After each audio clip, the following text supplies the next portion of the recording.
કે મનુષ્ય જીવન મળ્યા પછી પહેલું કર્તવ્ય છે જીવનના લક્ષ્યને સમજવું. કારણ તો પહેલું તો દુર્લભ છે આ જીવન, અને બીજી વિશેષતા કે છે દેહિનામ ક્ષણભંગુર. આ દુર્લભ છે. હવે તમે વિચાર કરો, જે વસ્તુ આપણને બહુ પ્રયાસ કર્યા પછી મળી હોય, બહુ મહેનત કર્યા પછી મળી હોય, અને એ વસ્તુ અચાનક વહી જાય તો કેવું લાગે? તમે 30 વર્ષ મહેનત કરી અને 30 કરોડ રૂપિયા જમા કર્યા, અને 31મા વર્ષે અચાનક એ વયા ગયા, શું સ્થિતિ થાય વ્યક્તિ? તો એવી રીતે અનંત અનંત શરીરોમાં ભ્રમણ કરી અને જ્યારે આ મનુષ્ય દેહ મળે, નિમિ મહારાજ કહે છે આટલી દુર્લભ વસ્તુ કેવી છે? ક્ષણભંગુર. આનો નાશ ક્યારે થઈ જાય આનો કોઈ ભરોસો નથી. ગમે ત્યારે નષ્ટ થઈ શકે છે. અને એટલા માટે આ સંસારમાં જે આ મનુષ્ય દેહને પ્રાપ્ત થયા છે એને પહેલા તો જીવનના લક્ષ્યને સમજવાનું છે, અને બીજું ટાઈમ પિરિયડને સમજવાનું છે. આપણી પાસે સમય બહુ ઓછો છે, અને આપણે તો એવા યુગમાં જીવીએ છીએ જ્યાં રોજ ન્યૂઝમાં એકવાર એવું આવે છે કે આ વ્યક્તિને હાર્ટ એટેક આવ્યો ને એટલે ઉકલી ગયો. હું તમને છેલ્લા 8 દિવસના ન્યૂઝપેપર કહું, 8 દિવસના ન્યૂઝપેપર વાંચો, એક પણ દિવસ એવો ખાલી નથી જેમાં આ સમાચાર નથી છપાણા. પ્રતિદિન કોઈની શ્રદ્ધાંજલિના ફોટાઓ છપાય છે, આપણે જોઈએ છીએ. એ છે ક્ષણભંગુર. અત્યારે અહીં બેઠા છીએ, આ આંખ ક્યારે બંધ થઈ જાય ને આનો કોઈ ભરોસો નથી. વિચારો, આટલી દુર્લભ વસ્તુ પણ રહેશે કેટલો સમય ખબર નથી. એટલા માટે કે જે તત્રાપી દુર્લભમ મન્યે વૈકુંઠ પ્રિય દર્શનમ, એટલે મારું એવું માનવું છે કે આ દેહ જેટલો દુર્લભ છે, ભલે ક્ષણભંગુર છે, દુર્લભ છે, આ શરીર એમાં સૌથી સારી વાત શું છે કે મનુષ્ય દેહને દુર્લભ કીધો શાસ્ત્રમાં, પણ એનાથી પણ દુર્લભ એક વસ્તુ છે, અને એ છે મનુષ્ય જીવનમાં વૈકુંઠ પ્રિય દર્શનમ. વૈકુંઠ કહે છે ભગવાનને પ્રિય, માને એના જે ભક્તો છે, ભગવાનના પ્રિય ભક્તોનું દર્શન જે છે ને, આ સૌથી દુર્લભ છે. જો કોઈને મળી જાય તો પછી સમજી લો કે એના જીવનમાં સૌથી મોટું સદભાગ્ય આ છે, ભગવાનના ભક્તોનું દર્શન થવું. પણ હવે કળયુગ છે ને, એને ભક્તોથી આગા ભાગે, ધોતી વાળાથી આગા હરાઈ, આપણને પહેરાઈ દે કે ના. અને ભાઈ સાધુઓનો સ્વભાવ છે. તુલસીદાસજી કહે છે કે પારસમણી જે છે ને, એમાં ને સાધુઓમાં આમ બહુ ડિફરન્ટ નથી, પણ એક અંતર તો છે. પારસમણી કોઈ લોખંડને સોનું બનાવી શકે, પણ એની કમી શું છે ખબર? પારસમણી કોઈ લોખંડને પારસમણી ન બનાવી શકે. કોઈ પણ લોખંડને તમે ટચ કરો ને તો એ સોનું બને, પણ પારસમણી ન બનાવી શકે. અને સાધુઓની વિશેષતા એ છે કે એનો સંગ જેને થાય ને, તાકી આપ સમાન એ પોતાની જેવો જ એને બનાવી દેવી. આ સૌથી શ્રેષ્ઠતા છે સાધુઓની. એટલે કે તત્રાભી દુર્લભમ મન્યે, મારું એવું માનવું છે કે આ દુર્લભ દેહની અંદર ભગવાનના ભક્તોનો સંગ વધારે દુર્લભ છે, સત્સંગ સૌથી વધારે દુર્લભ છે.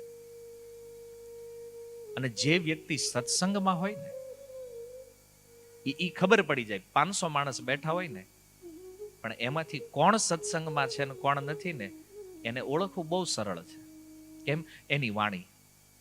જેના અંદર સત્સંગ ઉતર્યો છે, એની વાણી, એનો વ્યવહાર, એનું વર્તન, આ બધું અલગ હોય. સત્સંગ નથી ને, એનું આચરણ અલગ હોય. તો એનાથી ખબર પડે કે આ સત્સંગમાં છે કે નથી. અને સત્સંગનો અર્થ શું છે? ઘણી વાર અહીંયા લોકો કહેતા અમે સત્સંગમાં ગયા હતા, અમે સત્સંગ કરીએ છીએ.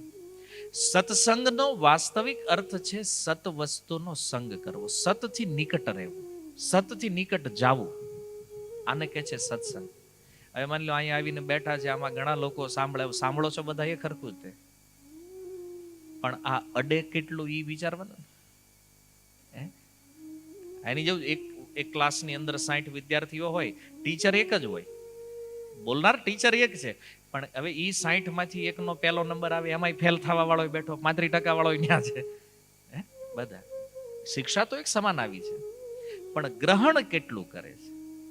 આપણે સત્સંગમાં બેઠા છીએ ને, એનાથી વધારે મહત્વનું છે કે સત્સંગ આપણામાં બેહે. આપણે સત્સંગમાં બેહી જાય છે, પણ સત્સંગ આપણામાં બેહતો આ મોટી પ્રોબ્લેમ છે. સત્સંગ અંદર ઉતરવો જરૂરી, કારણ કે આ સત્સંગ જે છે ને, એનાથી જ ભગવાનનું દર્શન થાય છે. જીવનના તમામ જે પ્રશ્નો છે એનું નિરાકરણ સત્સંગ છે. પણ આપણે પહેલા તો સત્સંગને જ સમજતા નથી, સત્સંગનો લાભ પણ લેતા નથી, અને એટલે જીવનમાં બહુ કમીઓ છે, ઘણી બધી સમસ્યાઓ ઊભી છે. તમે જો સત્સંગનો પ્રભાવ કેવો છે, સત્સંગથી દર્શન કેમ થાય. તમને થાય હું અહીંયા બોલું છું, તમે સાંભળી રહ્યા છો, આનો લાભ શું છે? તમે શ્રીમદ ભાગવતની અંદર યદિ જોશો, સુખદેવજી કહે છે ભગવાનનું દર્શન જે છે ને એ કાન દ્વારા થાય છે, આંખોથી નહીં. છે બંને ઇન્દ્રિયો આપણી, પણ ભક્તિ સિદ્ધાંત સરસ્વતી જે શીલ પ્રભુપાદના ગુરુ, એ કહેતા કળિયુગમાં ભગવાન કાનથી દેખાય, આંખોથી નહીં. અને લોકો પ્રયાસ કરે છે આંખોથી જોવા. તમે એક વિચાર કરો, આપણને સંસારમાં રુચિ કેમ છે વધારે, સંસારમાં મોહ કેમ છે? એક પ્રશ્ન થાય ને, તો એનું કારણ છે કે સંસારને આપણે આંખોથી જોઈએ છીએ, અને જે દેખાય ને એમાં ફસાય.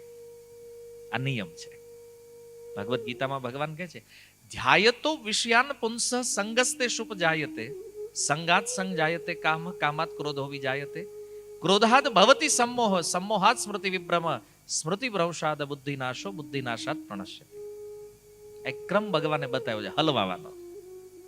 માણસ હલવાઈ ગયા કે જે ધ્યાયતે વિષયાન પુંસ, જ્યારે કોઈ વિષયોનું ધ્યાન કરે, કોઈ વસ્તુને ધ્યાનથી જોવે ને, એમાં એને મોહ થાય. ધ્યાયતે વિષયાન પુંસ સંગસ્તે શુભ જાયતે, અને એનો સંગ સંગાત સંગ જાયતે કામ, એના સંગથી કામના ઉત્પન્ન થાય. અને કામ જ્યારે પૂર્ણ ન થાય ને, એટલે ક્રોધ આવે. જો આ જગતમાં વ્યક્તિ ક્રોધિત ક્યારે થાય? તમે પણ જ્યારે જ્યારે ક્રોધ કર્યો હશે ત્યારે તમે વિચાર કરો કે તમે ક્રોધિત થયા છો ક્યારે? જ્યારે તમારી ઈચ્છા પૂર્ણ નથી થઈ.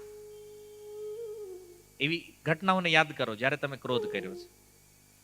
તો એનું કારણ એ હશે કે તમે જે ધારતા હતા એ થયું નથી, એટલે ક્રોધ આવ્યો છે.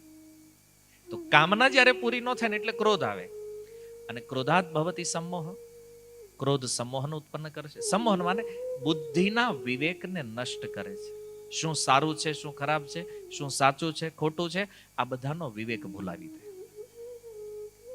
અને એટલા માટે જો કે ક્રોધમાં લીધેલું ડિસિઝન હંમેશા ખોટું હોય. ઘણી વાર પછી ક્રોધ વયો જાય ને પછી એ તો હું ગુસ્સામાં બોલી ગયો, મારો ભાવ એવો નહોતો, નોય હોય. પણ ક્રોધમાં આપણે કહીએ છીએ ને ભાઈ ગુસ્સો આવ્યો ને એટલે ભાઈ બોલાઈ ગયો. ક્યારેક પછી ઘરવાળાને કહી દેતા હોય, ઘરવાળાને આશ્ચર્ય થાય, ખરું લગ્ન થયા આટલા વર્ષમાં ક્યારેય આમ બોલ્યા નથી, અને અચાનક ના એ કે આમ થોડું ક્રોધ વધારે આવી ગયો. તો બુદ્ધિ વિવેક ગુમાવી દે છે. ક્રોધાત ભવતી सम्मोह, सम्मोहात સ્મૃતિ વિભ્રમ, અને આ સ્મૃતિમાં જ્યારે વિભ્રમ ઉત્પન્ન થાય, સ્મૃતિ ભ્રંશાદ બુદ્ધિ નાશો, ત્યારે એ બુદ્ધિનો નાશ થાય. અને નષ્ટ થયેલી બુદ્ધિ જે છે એ વ્યક્તિનો નાશ કરે છે. એવા સુંદર ક્રમ ભગવાને બતાવ્યો છે. તો આ મોહ જે છે, વિચારો, ધ્યાનથી લઈ અને વિનષ્ટ વ્યક્તિ થાય છે. તો આ ક્રમમાંથી બહાર નીકળવા માટે એને સત્સંગની જરૂર છે. સત્સંગમાં જાય ને તો એનાથી વિવેક પ્રાપ્ત થાય. એટલે તુલસીદાસ કહ્યું બિનુ સત્સંગ વિવેક ન હોય, રામ કૃપા બિનુ સુલભ ન સોય. આ વિવેક જે છે ને એ સત્સંગ વગર પ્રાપ્ત ન થાય. અને વિવેક જેનામાં નથી, આનો વિનાશ નિશ્ચિત છે. તો સત્સંગ ક્યાંથી મળે છે? બોલે જ્યાં સુધી ભગવાનની કૃપા ન હોય ત્યાં સુધી આ સત્સંગ પણ પ્રાપ્ત થતો નથી. અને એટલા માટે આપણે આ જગતમાં ફસાઈએ છીએ કેમ? કારણ કે આંખોથી જોઈએ છીએ, બધું સ્કેન કરતા રહીએ છીએ. આ હારું છે, ઓલું હારું છે, આ હારું. એટલે સ્કેનિંગમાં આવી ગયું, પછી આને લેવું કેમ? એટલે પછી ટ્રાય શરૂ થઈ જાય, અને ટ્રાયમાં કદાચ ફેલ થઈ ગયા તો ક્રોધ. પૂરું થઈ ગયું તો વાંધો ને, તો એ ક્રમને અટકી જાય. પણ જો અધૂરું રહી ગયું તો ક્રોધ. ક્રોધથી પછી સ્મૃતિભ્રમથી બુદ્ધિનો નાશ, અને બુદ્ધિના નાશથી વ્યક્તિનો નાશ. તો સંસારને આપણે માનીએ છીએ, સંસારમાં આપણે આસક્ત છીએ, એનું કારણ છે કે સંસારને જોઈએ છીએ. ભગવાનમાં આપણો પ્રેમ નથી, ભગવાનમાં પ્રીતિ નથી. કેમ? કારણ કે ભગવાન દેખાતા નથી. આથી કોઈને પણ પૂછે ભગવાનને જોયા છે? નથી. લોકો ના પાડે નથી જોયા અમે. તો ભગવાનને જોયા નથી એટલે એમાં વિશ્વાસ આવતો નથી.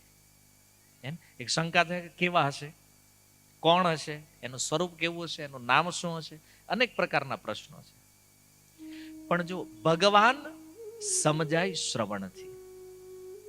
એટલા માટે નવધા ભક્તિનો પ્રારંભ જ્યાં થયો છે ભાગવતની અંદર, શ્રી પ્રહલાદ મહારાજ કહે છે, શ્રવણમ કીર્તનમ વિષ્ણુર સ્મરણમ પાદ સેવનમ અર્ચનમ વંદનમ દાસ્યમ સખ્યમ આત્મનિવેદનમ. આ નવધા ભક્તિ જે છે ને, એનો પ્રારંભ ક્યાંથી થયો છે? શ્રવણમ. સાંભળવું પડે. આ પ્રથમ ભક્તિ છે. જ્યાં સુધી કોઈ ભગવાનના વિષયમાં સાંભળે નહીં, ત્યાં સુધી એને ભગવાનના વિષયમાં કોઈ પ્રકારનું જ્ઞાન થાય. ભગવાનને સમજી ન હોય. અને કળિયુગનો પ્રોબ્લેમ એ છે, સાંભળવું નથી કોઈ, બધાને બોલવું છે. સાંભળવા કોઈ રેડી જ નથી. કોઈ પિતાને જઈને પૂછો, દીકરો સાંભળતો નથી. પતિને પૂછો, પત્ની સાંભળતી નથી. પત્નીને પૂછો, પતિ સાંભળતા નથી. પ્રમુખને પૂછો, સોસાયટી સાંભળતી નથી. નેતાઓને પૂછો, પ્રજા સાંભળતી નથી.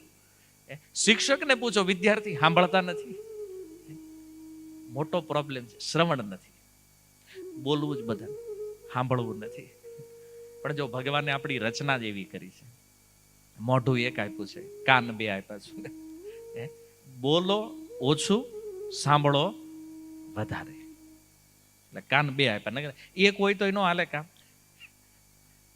બે કાન આપ્યા. હું કેમ કે શ્રવણ કરો, સાંભળો વધારે, બોલો ઓછું. તો કહેવાનો અર્થ એ છે કે શ્રવણ જે છે એ પહેલી ભક્તિ છે. અને ભગવાનમાં પ્રેમ શ્રવણથી થાય. સાંભળવું પડે ભગવાનના વિશે.